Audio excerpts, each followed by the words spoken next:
So you're also investing the profits from Amazon into real estate as well, right? Yeah, I love real estate, and traditionally I've loved real estate. Like I used to do, single family, had some condos. The world is changing so much post that event you're not supposed to say on YouTube. Yeah. And, I've switched to like Airbnb, Puerto Rico, I've got a place in Texas. My vision, I've got 2 young girls, I've got a wife, and I don't know what the future holds. So I want some level of flexibility. Like we're looking in Colombia. I think better opportunities potentially exist abroad. Now, don't get me wrong. I'm not like slamming the door shut on the U.S. There's always hope, but it's an interesting environment to try to preserve wealth and save wealth. So I'm looking at it as like a hedge. Like if shit really goes wrong, can I survive and thrive in a different environment? We're looking through Asia a little bit. I really think, long term, as my girls get older, I do think, China will probably continue to dominate. Yep.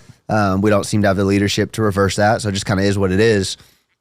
Got to kind of shift with the plays. But yeah, so right now I'm putting most of my additional, real estate money into Airbnb. So you bought a big place out in Puerto Rico, right? In Puerto Rico? Yeah. Yeah. We, that was like my big post-exit purchase.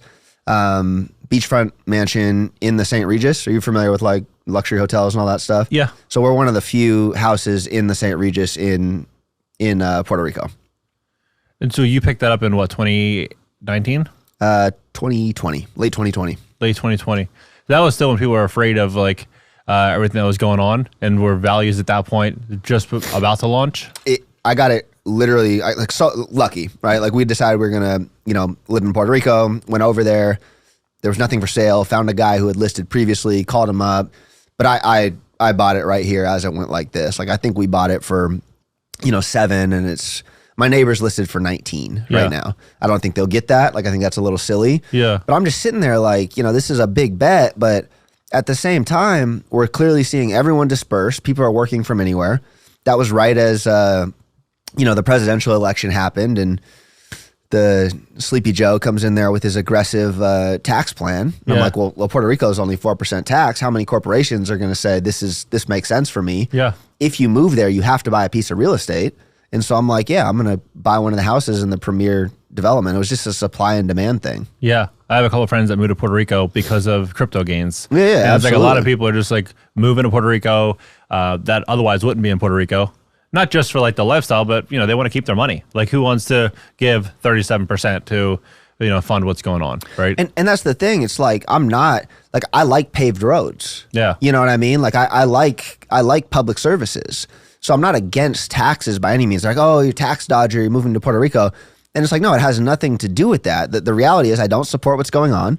Like when we had that bill where everyone got their stimulus check, that was like, that made everyone happy, but that was like, what, 5% of the actual funding? And we got like stuff going to Pakistan for freaking gender studies and all sorts of weird stuff. And so when I see that, it's like, well, I'm just going to opt out. Yeah. I have the option to opt out, and that's what I'm going to do. Yeah. Like I think everything that I think there's been some like downsides and upsides last few years, but one of the major upsides is people are rethinking their how they live their life, who they spend their life with, their current form of work. Like everyone's rethinking things.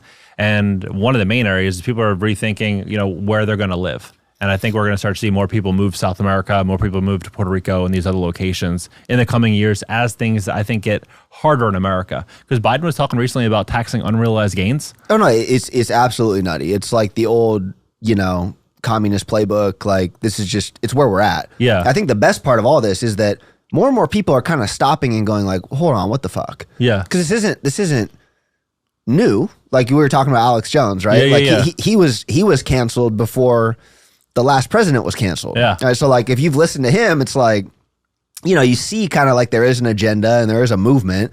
But now the best part is like normies are kind of like pausing and they're going, oh, wait a second. Did that politician actually just make, $100 million on a stock trade right as I got wrecked? They're like, wait a second. They just said this, but they did that. Like one of my favorite things in this was, Gavin Newsom mid-COVID, like it's the safety for everyone. All public things are closed.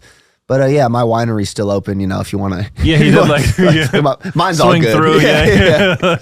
Yeah. He had like this big dinner, and it was like $10,000 a plate. Yeah. And this is the time where like you weren't allowed to have Thanksgiving, but like it was incredible. And so like at the heart of what I do, I think it's dangerous to spend too much time on this, because it almost becomes like a new religion. Like, oh, the Matrix is everywhere, and this is the Matrix, and I'm a Matrix fighter. Yeah. Like, no, my thing is like, get your fucking money and choose how to live your life. Like use the system. Like Amazon is the Matrix, but you can leverage the Matrix to build your own brand, to make money anywhere, to double down, put that into real estate. Like Airbnb is the Matrix, right? Like that's a great example of you'll own nothing and be happy. Yeah. Well, I'm going to own the thing. You know what I mean? And so that's my core message. I think all that stuff's real. It's obvious. It's happening right in front of us. China's rolling. Like you can see the writing on the wall.